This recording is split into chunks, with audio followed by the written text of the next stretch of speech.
Chronologiquement parlant, les haïkus et petits formats sont venus après l'exposition historique de 2015, où pour la première fois au Maroc, une thématique sortant du carcan habituel vient briser la monotonie ambiante, tant par sa fraîcheur sémantique que par la pertinence et la richesse de sa teneur culturelle.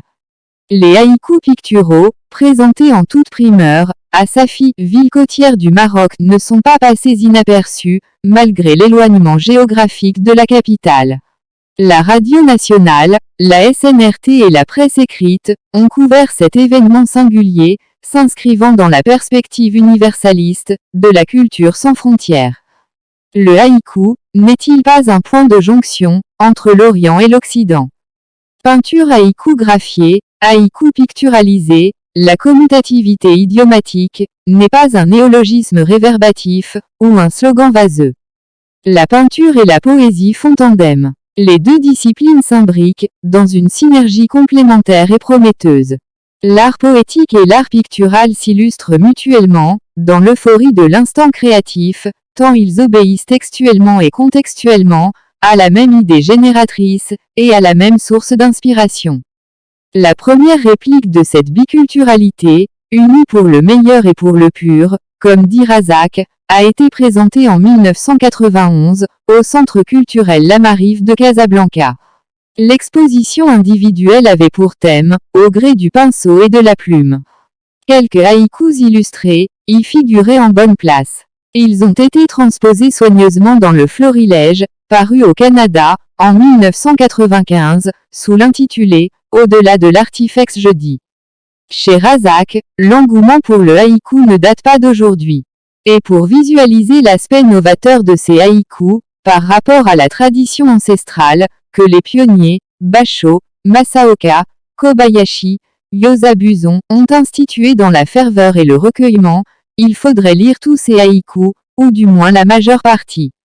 On découvrirait le confluent, où la bifurcation s'opère en douceur, sans trop s'éloigner de la configuration spatiale idiomatique, limitée conventionnellement à 3 lignes.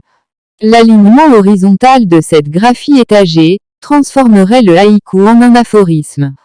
Les haïkus et petits formats forment une suite logique, du premier jet coloré où le verbe étincelant et la verve fluide se laissent imprégner par la galvanisation pigmentaire, dont le courant galvanique est le sentiment humain. Un alliage bienheureux, orchestré méditativement, dans le but de toucher le plus grand nombre, y compris les néophytes, en haïku et en peinture avant-gardiste. Un avant-goût de ce travail colossal a été présenté en France, en 2017 dans le cadre du premier Provectus des Arts, de Champagne-Ardenne. Ainsi, avec le lancement, via le web, du programme artistique Digi-Hybrid Art, au mois d'avril 2022, Razak trouve un médium à sa convenance, pour populariser ses créations, tant picturales que littéraires. En effet, de nombreux extraits de ses livres sont mis en ligne. L'hommage canadien dont Razak est le bénéficiaire méritant, n'a d'ambition légitime, que de rappeler la valeur indiscutable de ce créateur, qui a plusieurs cordes à son arc, et qui fait de la pertinence artistique, sa flèche de prédilection. Après la 90e vidéo, portant le label Digi-Hybrid Art, mentionne Razak, un concept original dont j'ai explicité l'énoncé, dans le modus operandi, et un travail laborieux, qui a engendré jusqu'à maintenant, un total ahurissant, de plus de 3000 œuvres dérivées, c'est le tour des haïkus et petits formats, de prendre la relève, avec le dièse cognitif, qu'ajoutent les haïkus au tableau de peinture.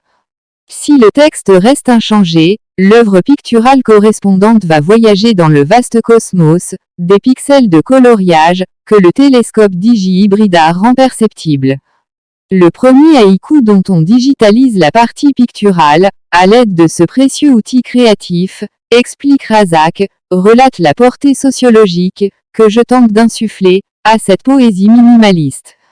On est loin, de la grenouille qui saute l'étang, et dont Basho a fait un actant lyrique, qui paradoxalement, peut donner autre chose, si l'étang est à sec, comme le sont les retenues aquatiques, de ces derniers temps, où une canicule planétaire va crescendo, avec des dommages collatéraux, et désagréments généraux.